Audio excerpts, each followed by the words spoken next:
Welcome to People Matters by Shaluba. I am your host, Gulani Shimrani, and in today's episode, our special guest is Awande Mabaso.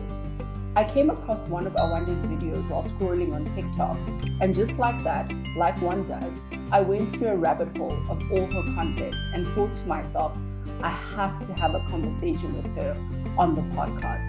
Awande, thank you so much for your time and welcome to People Matters. Please tell the peeps a little bit about yourself before we get started.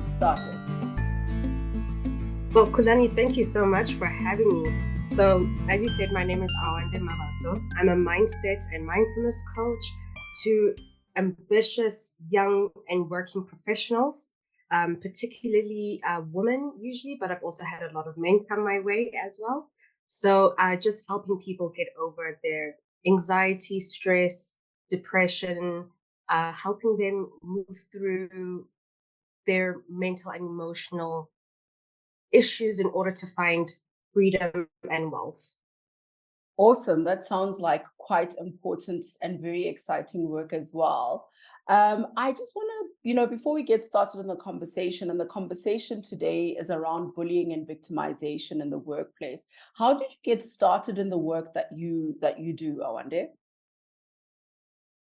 It's really interesting that you asked that question because the only way that I found myself as a coach it was actually before coaching. I was a qualified pastry chef and chocolatier.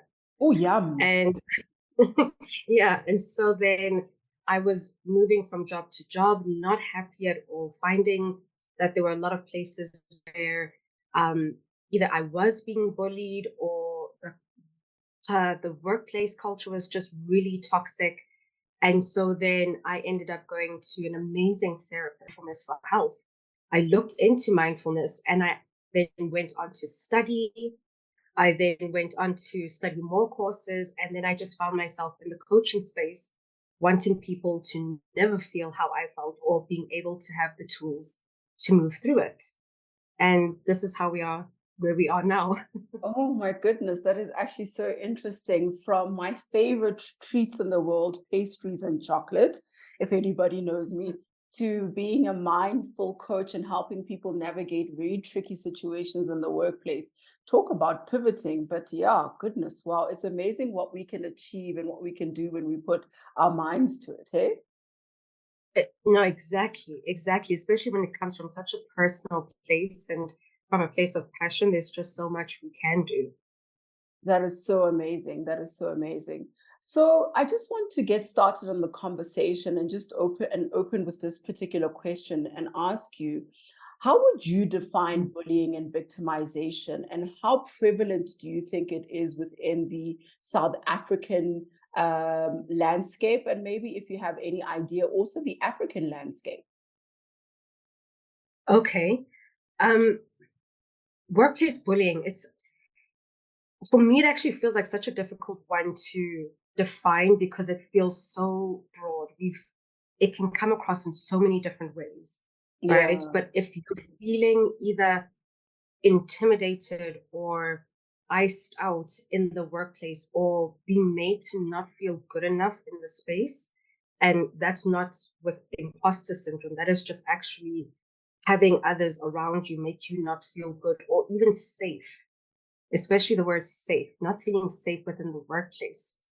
That I would say is bullying, but that's just such a broad definition that I'm using. But in the workplace, now I think it's incredibly common, but we don't have a lot of research here in South Africa. I've dug into this. The United States has research, the United Kingdom, Australia has research, New Zealand has research. South Africa doesn't have enough research. And I don't know if it's because with our political situation, only being democratic since 1994, and seeing how things have changed, that we have yet to curate all of the information in the last 30 years or 29 years. We're still putting all that information together and seeing how things are shifting and moving within the workplace. And so I think it's incredibly common, but it's not something that we're actively researching, or we're still trying to put the research in. But Africa as a whole, though, definitely, there's also still workplace bullying. But again, it's so different in each and every country, because do they have a lot of diversity? Are they struggling with systems of patriarchy? Are Mm. they struggling with any other political issues that are going on? So it kind of has to be looked at not just from a global perspective, but very much country by country. Yeah. Yeah, no, I think I would tend to agree with you there. I think the research is lacking. I also tried to do a little bit of digging myself as well just before our conversation. Mhm. The research is definitely lacking, but just from my experience and in the work that I do think that it is quite prevalent. But I just think that we sweep it so much under the carpet, that we Yeah. actually don't really create in a space for the actual research and the conversations to actually take place. And I suppose maybe that's why we're here today, to actually start the conversations with individuals, so much so that you've done on your TikTok. I think you've done quite well in terms of, bringing this subject up, allowing people a space and a platform to actually share their stories as well, and you sharing them on an online platform, to not only just to share for the sake of sharing, but I think it creates a sense of, I'm actually not alone. I think when people listen to it, and I'm not Mhm. jumping to conclusions, but I think you've created a space where people don't feel alone, because there's so much that, like I said, the research is lacking. We don't have the Yeah. conversation, and I want to be as bold as that. Sometimes we actually um, ah, we sort of like make people feel like they're not okay, or like maybe they're exaggerating. I'm trying to struggle to find the word that the kids use today, uh, Yes. in the sense that we make people feel like they might be the problem, and it's not actually the situation that is the problem. Absolutely. No, you're completely right with that. In thinking of just my own past workplace experiences, and I've worked in kitchens, in hotels, and then in corporate, Mm, that anytime something was brought up, people would say, well, you've got to have a change in attitude. Otherwise, mm, people around you won't help you, or they won't see what your goals are. And so you find that a lot of people tend to blame themselves. They yeah. automatically go to blaming themselves, instead of thinking that most people walk into jobs cautiously optimistic and wanting Yes. to just make life happen for themselves. But it's either the culture or certain people, the dynamic within that workspace, that then changes, that creates this toxicity, or at least makes them feel terrible about themselves, but they've been blamed. It's a lot of victim blaming that happens. And you're so right about people exaggerating, or telling victims that they're exaggerating. Yeah. Yeah, well, are you sure he actually shouted at you and he Yeah. didn't just say you should do the work? I mean, it just sounds like he was really angry, or she was really angry, and they didn't mean to swear at you. That's how they express themselves, when we Mm, know it's not appropriate. yeah. Yeah. So you're totally right, Kulani, really. Yeah, the word I was looking for is, almost we gaslight the victim, right? And make them feel like, Absolutely. yeah, yeah. Oh my goodness. So I wonder, just tell me a little bit. I mean, maybe if you can just share a story of bullying and victimization, and some of the things that you've come across in the work that you do now as well. And in that, maybe also just highlighting the kind of common things that come up a lot in the workplace from a bullying and victimization perspective. Okay. Well, actually, on my TikTok, I've sort of created a series called Anonymous Toxic Workplace Stories. Yeah. And so now people can actually send their stories through anonymously. I don't get their names, their emails, their usernames, which is fantastic. Oh, They great. feel safe to share.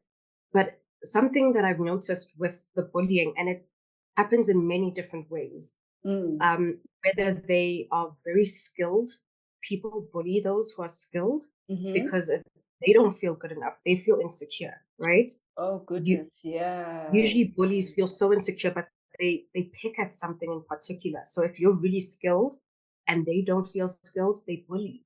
Or with another story I came across, this woman was just essentially living her best life. She finally got a job she liked, Yeah. and her boyfriend let her drive his car, and he took her out shopping. So she was starting to look really good and she was feeling good about herself. Mm-hmm. But a manager decided to bully her because of her appearance and because she was Wow. actually doing okay in her life. People are deeply envious, so Oh my envious of people's goodness. looks and their talent, um, even so much as bullying someone for being a good person, like Oh just for my being a good goodness. person and seeing the compassion they have and seeing how others like them and them being so well liked. And so it's like, it's just this systematic way of breaking down a person. And I've seen it in every single one of these stories. They're either good people, skilled people, um, well liked people, or they're just non confrontational people. And these bullies go for them because of these character traits that they have. Yeah. And that is, it's literally nothing else.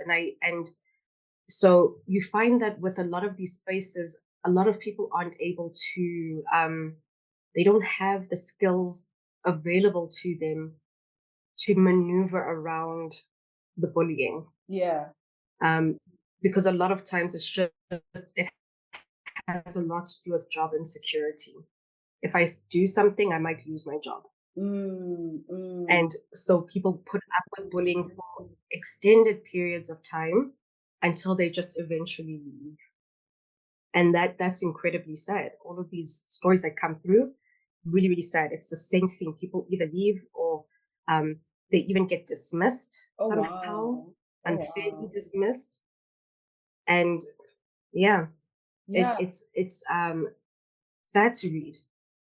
I can only imagine. Actually, talking about skills, I a few years ago was asked to sort of like help a friend of a friend through a matter at work where she also just found a job after not having a job for a while. And in terms of qualification, this lady was better qualified and to a certain extent better experienced than the manager that she would Mm, be working with. And the relationship seemed okay. And it just seemed like out of nowhere, it started to change, after it was, I think they were busy with some kind of work event. And after the work event, this particular lady had asked the manager, we finished, it's not the end of the workday. Would you mind if I just went home and finished at home? I'm not feeling particularly well. And because this person, her manager, who I assumed was extremely insecure because of what this person actually brought to the table, and thought, oh, maybe this person is going to take my job. They're going to realize the talent mm, that this young lady has, started bullying her so much so that, this bullying actually started within that 3-month probation period, that, it went from 2 appraisals that were fantastic. And the third one was so terrible that they actually wanted to dismiss her. And you're right. I think, insecurities, people's own personal issues is the underpinning issue mm, really from a bullying and victimization perspective. I think, and that's another thing that I wanted us to talk about, is that I think it's people should mm, understand that it's the bully that has the problem and not them. But I think it's also difficult to really yeah. understand when you are going through something as traumatic as being bullied and victimized. No, yes, the bully definitely is the one with the problem, right? You know, when they say hurt people. Mm, And it just sounds so simple to say hurt people, oh, the poor bully as well. But in reality, this person is just so deeply insecure that they have no problems with breaking someone down mm, so badly to the point where people are experiencing workplace induced trauma that sure. is looking very similar to PTSD, Yeah. right? And when we think of PTSD, we think of firefighters, we think of people in the army, we think of police officers, we think of really extreme violent crimes. We don't think of they got PTSD from work.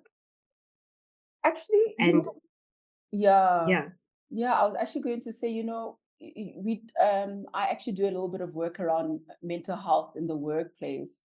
And one of the topics that we do talk about is actual PTSD in the workplace, because Mm-hmm. PTSD has now been moved from a traumatic event that it could actually be a series of experiences as well. And we've seen so many Yes. people who've got work-related PTSD because they've been found themselves in a workspace with a manager for years, where it's just been trauma after trauma after trauma after trauma. And then when a person finally leaves and they go work at another workplace, they're carrying this trauma with them. And it actually starts to show up in the new workplace, regardless of how healthy that workplace might actually be. Yes, 100%. And I can actually give a personal story about this. I used to work at a restaurant. It's now closed, but I used to work at a restaurant as the pastry chef. Mm-hmm. And the head chef was just such a violent and aggressive person Mm, that he was the type to, he would physically abuse everyone. sure. And I would be working at my workstation and he would walk directly behind me, pinch the back of my arms and twist the skin. Ouch. And that happened to a lot of, and he did that exclusively to the woman who worked in the kitchen. But I don't know if everybody else just didn't complain because, again, work insecurity, job insecurity, they needed money. Mm, But I just thought to myself, I don't know if I'm that desperate for money. yeah, I don't, sure.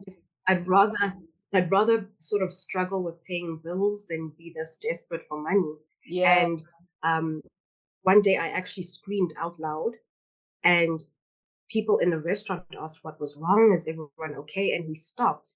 But when I moved on to a new job, people would ask me, why do you look over your shoulder constantly? And Oh I my realized no goodness. one's coming, exactly, no one's coming up behind me to do anything. In fact, if they are, it's just to check how I'm doing or to say hi. And I didn't realize there were a series of things that happened in this workplace that I carried with me to the next workplace. And it was affecting me, but people noticed. Oh And my so goodness.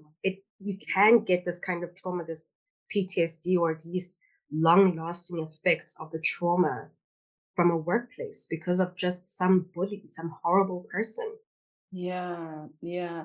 And I would assume you probably left the workplace before that person was ever actually dealt with. Oh, yeah, I did. Mm. But working in a restaurant, there was no HR either. So Oh, he was one of the bosses along with an executive chef. oh goodness. So, so going to either one of them about a problem, it just felt futile. And if I went to the one, then they talk to the other one, but then after a while, it would seem like okay, a week or two goes past and everyone's now acting civilized Mm, until they would start to chat about it in the kitchen and make fun of me for it. Oh, she can't handle any of our sexual comments. Oh, she can't handle someone just reprimanding her physically. She can't handle this and that. And so it even got to my personality a lot. I became a little bit more aggressive myself in just trying to protect my space and who I was. But luckily I think I only worked there for about 7 months. mm-hmm. And 7 months did a lot. That And is, when I left, I really never looked back. And a lot of other people left after me with seeing how they were being treated because majority of that was just being done to me. They got to relax for a bit. I'm not sure how they expected you to deal with assault in the workplace and just assume that you were unable to handle the heat in the kitchen, to use such a bad metaphor. But like, oh my goodness, you were actually being physically assaulted in the workplace and you were the problem? Hmm. Oh, yeah. Because remember these things, and it happens with every industry, right? It Mm, doesn't matter if it's physical abuse or sexual or racism or anything. every single industry almost comes up with its own excuses, and people that are further up at the top will say, well, I had to deal with this. Yeah, Why it's part can't you of, just be strong enough and deal with it? yeah, like it was even tougher in our day, and we put up with way worse than what you guys are putting up in. Almost like I said, gaslighting you, telling you that you're soft or that you're not cut out for this industry. Hmm. Oh my Yes, goodness. Yeah. yes. And so then it starts to make you go, how far back does this go? So Mm. does this go even with the boomer generation? The stories I've heard from my mother and my father, I go, so you guys were being bullied in the workplace? And she goes, oh, but that was just normal. I go, that's not normal behavior though. It's not Yes. normal for someone to do that. But then as time goes on with each generation, they'll, you know how boomers now say, oh, the millennials and the Gen Zs don't want to work hard anymore. They Yeah. just they don't feel like they can be reprimanded in the workplace or being treated a certain way. No, we just don't want to be bullied. Sure. We don't Yeah. want the bullying.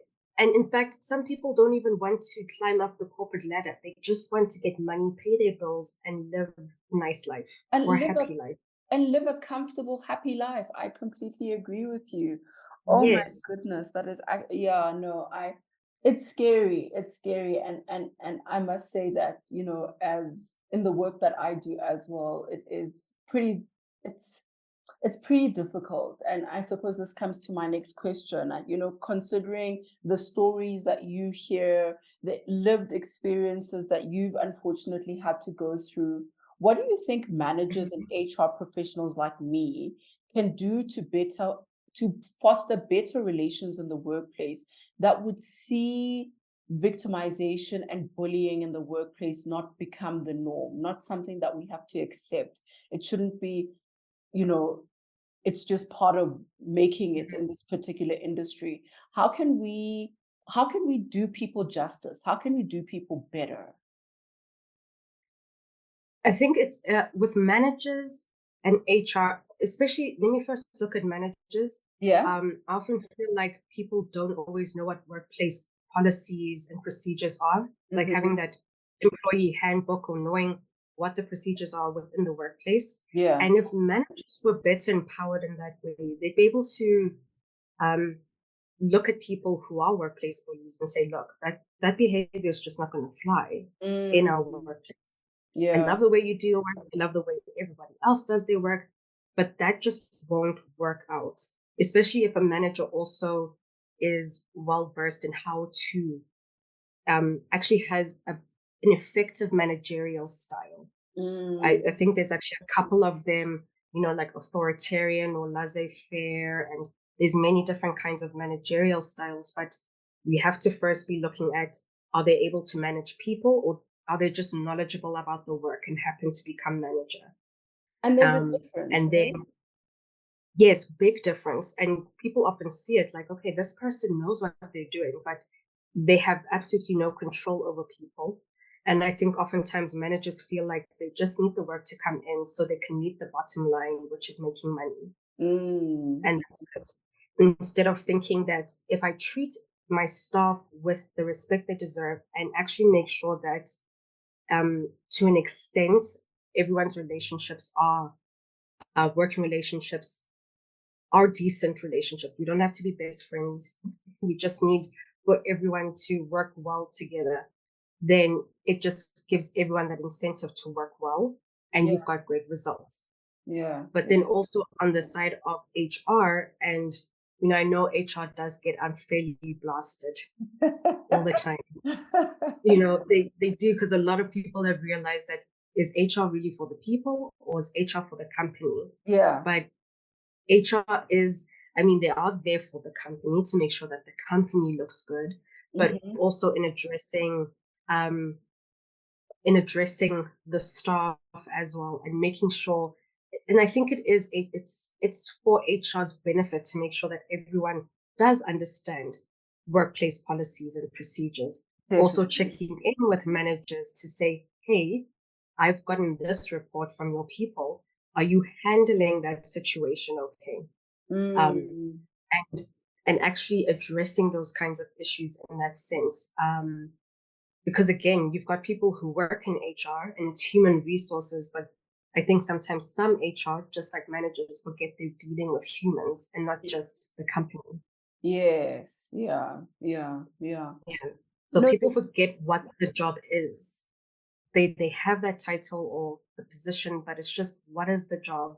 And I mean, even human resources is now sometimes called employee wellness specialists, and yes. uh, they've got these lovely names. But then it's, are we looking at people's wellness as well? Mm-hmm. Mm. Yeah. No, I agree with you. I think firstly for me, the first thing, speaking of managers here, is organizations and employers need to understand that the people that they put in managing positions actually know how to handle people, need to know or understand how to build good team cohesion.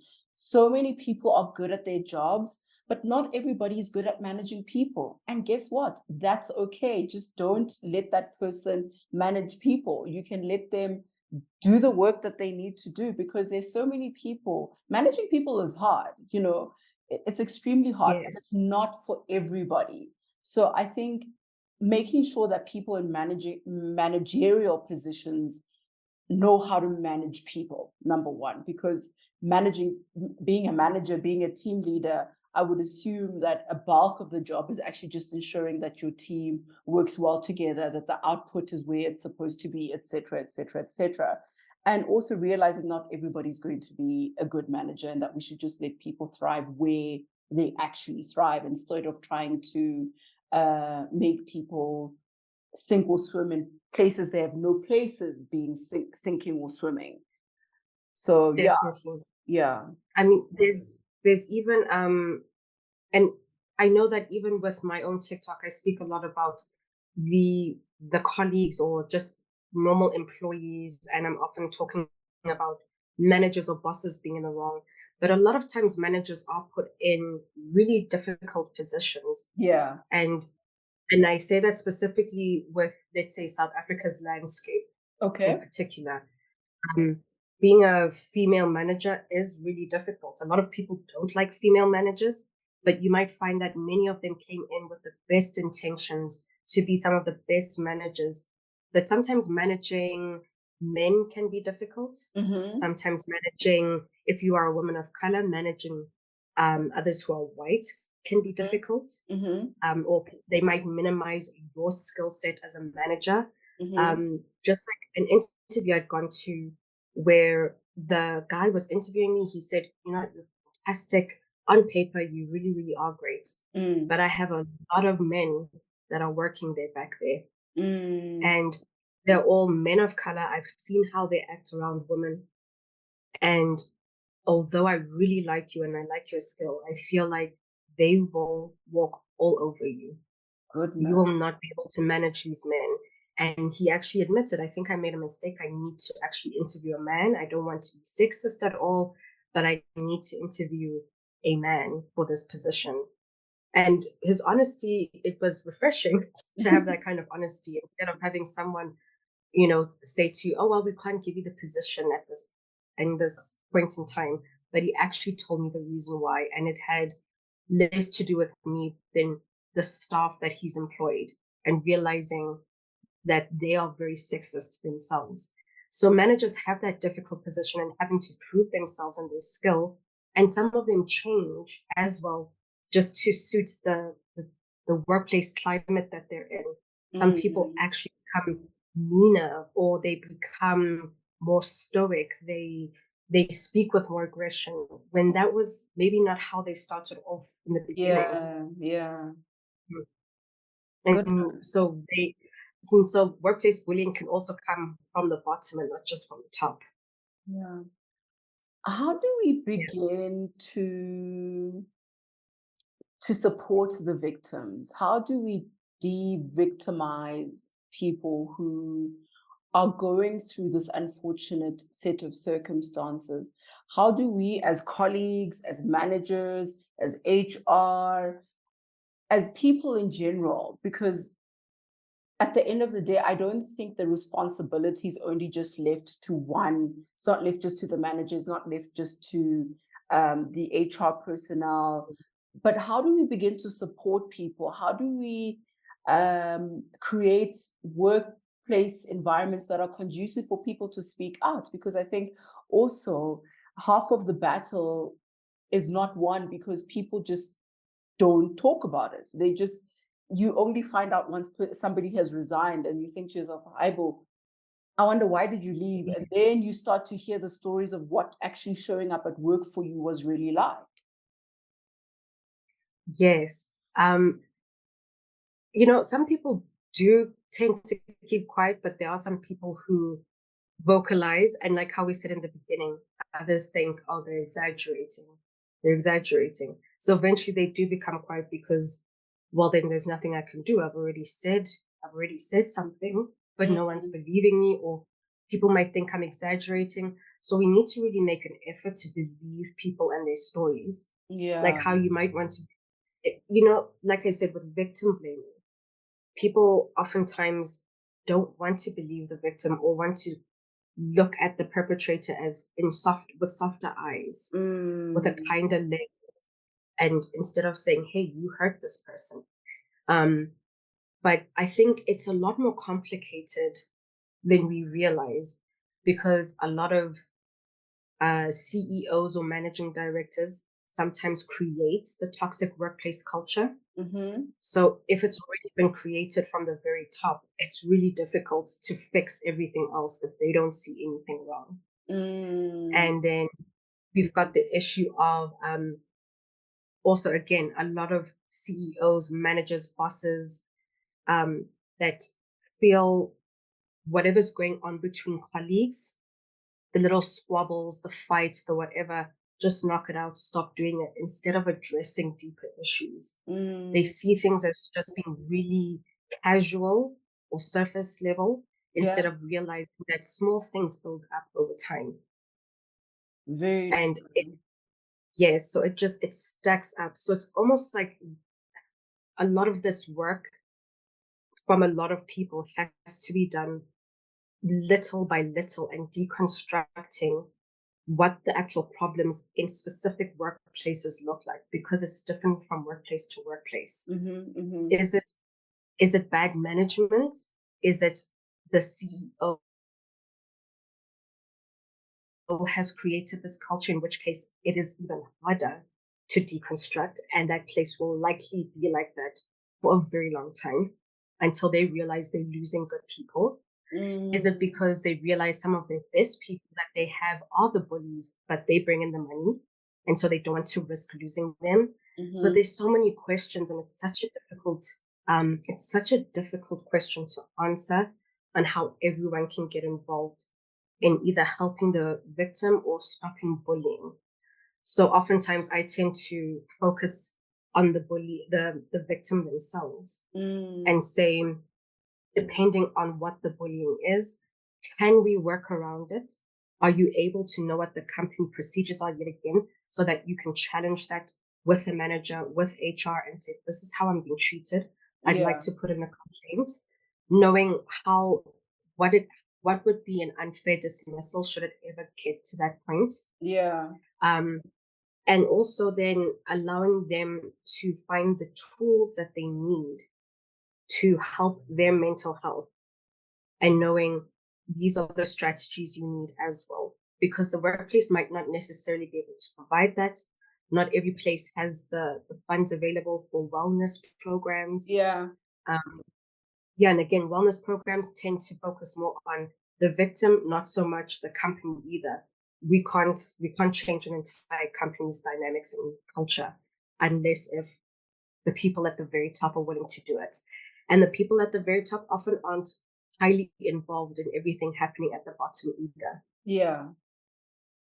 So it's just like if you watched the scandal with Ellen DeGeneres, and she said she didn't know all these things were happening in her workplace. She just wasn't involved. And there was tons of bullying happening, but she just didn't know because she wasn't involved. She didn't know what was happening at the very bottom of her own company. That speaks volumes. Yeah, no, it does speak volumes. No, I hadn't actually heard about it, to be completely honest, but it does speak volumes Really? that yeah, no, no, no. I hadn't heard about it as yet, but it does speak volumes, and like you said, that you don't know what is happening. But I think, do you not Hmm. know because you don't want to know, or do you not know, or like what would the reason be? I feel like there's not knowing because maybe you genuinely aren't part of the day-to-day runnings, but I do feel like there is some responsibility if you're going to run an organization. um, Hmm. you need to understand what the pulse of that organization is. You set it, number one, and maybe Yes. if you don't set it and you let other people set it, you need to understand what that is and whether this actually aligns with what you wanted it to be, what the values are that you are trying to build in this organization as well. I mean, I don't know the specifics about what happened with Ellen, but um, I'm I'm very cautious about letting leadership off the hook, because leadership is about making sure that the people are okay.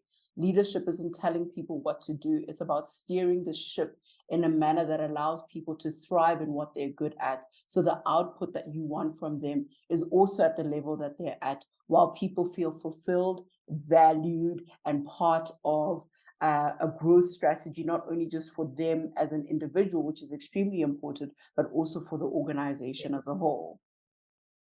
No, 100%. I mean, um, if you look at with especially the larger the organization, Mm-hmm.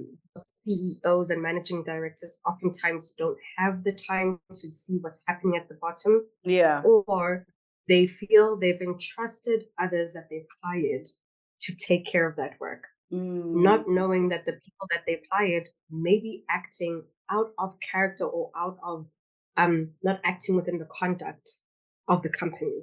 mm, So you're finding that, hey, I've hired this person, they're going to manage this team, it's going to be fantastic. You thought in interviews they were great, you've checked in every now and again, and then you've left it because you're trusting that they can handle it. You don't want to be the micromanaging CEO or the mm. micromanaging managing director. True. You want to be able to let them do their thing.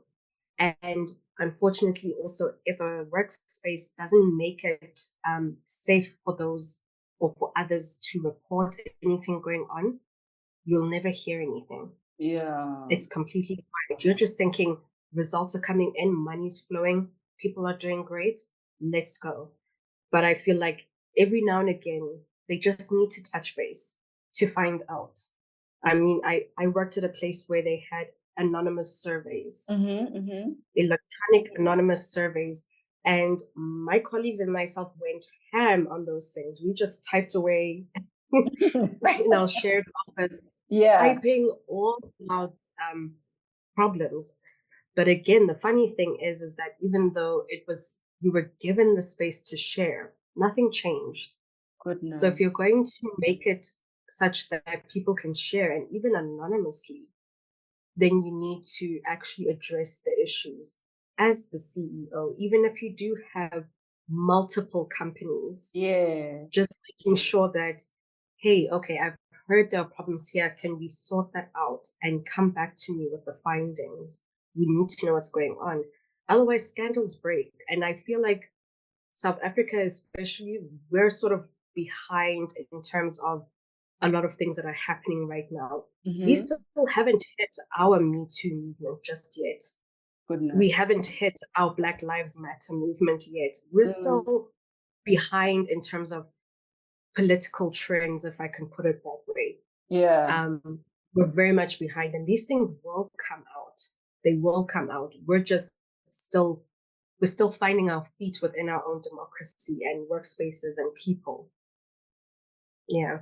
No, wow. No, very true.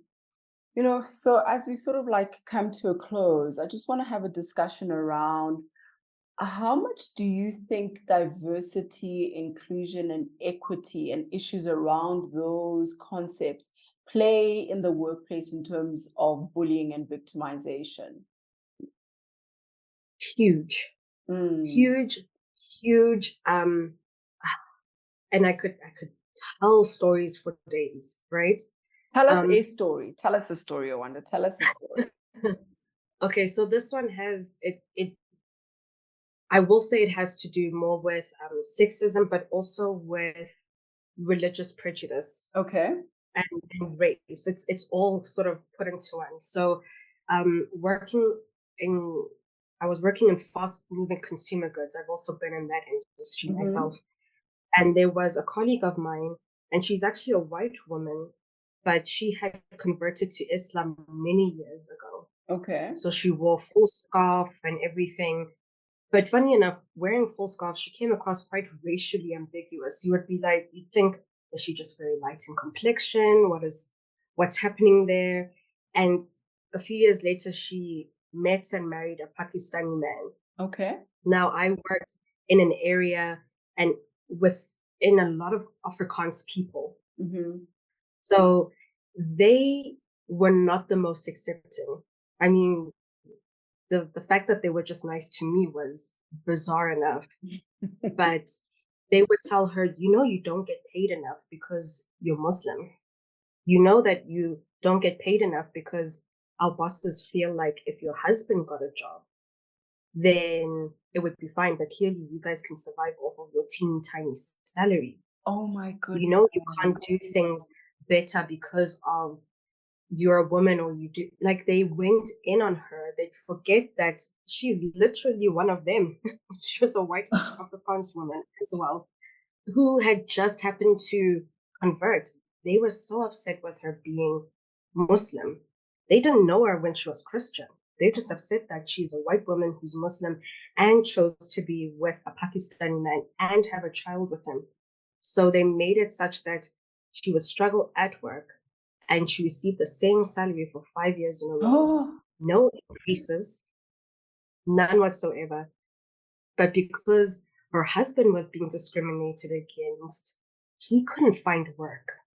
Oh my. So now it was just up to her, and she's just trying so hard. And they didn't care that it was because she's Muslim, a white woman who's Muslim, married to someone who's not white. And it plays such a huge role in it. For me, it was you are black, and they were like, well, we need more black people within the workplace, but I didn't earn as much as other people. It was made very clear to me that just because I look young, then I should be discriminated against Oh because I look young. wow. Oh I wow. mean, I can't help it, black don't crack, but Please, but like, this can is you what just I'm being let people discriminated. know that, like, black don't crack, guys. You know. Black don't crack. And so I was being unfair. I was being unfairly treated because they thought, oh, she's just so young, so she wouldn't know much. And all of these things, they come together. But then again, we have to remember within South Africa, when we moved into having our new South Africa in 1994, and they said, we're in the Rainbow Nation. People Mm, had to be very underhanded with how they discriminated because the guilt of being in a Rainbow Nation, right? Where yeah. we can't say these things out loud in the workplace, but we'll mention them in different ways. We'll call people names that we shouldn't. We will call them mampara to their faces, Oh my but goodness. from the white manager to black employees. But we'll make it look like it's a joke. Mm, So we have such a unique history in that sense where um, talking about inclusion and diversity feels difficult for people because they're like, what? Well, we're trying. Black people are here. Women are here. Um, Indian people are here as well. We're all trying to be inclusive, but you can still see the huge gaps, but no one's comfortable talking about it, right? And yeah. when someone does, and people go, you're causing issues by saying this person's racist. You're Mm, causing an issue by saying this person is sexist. Again, falls back onto the victim, falls back onto those who are noticing the disparities because people are just not comfortable, but they'll still go on being prejudiced against others or allowing prejudice within their organizations because they feel the same way. It just, if it's Yeah. disguised as a joke, then it's okay.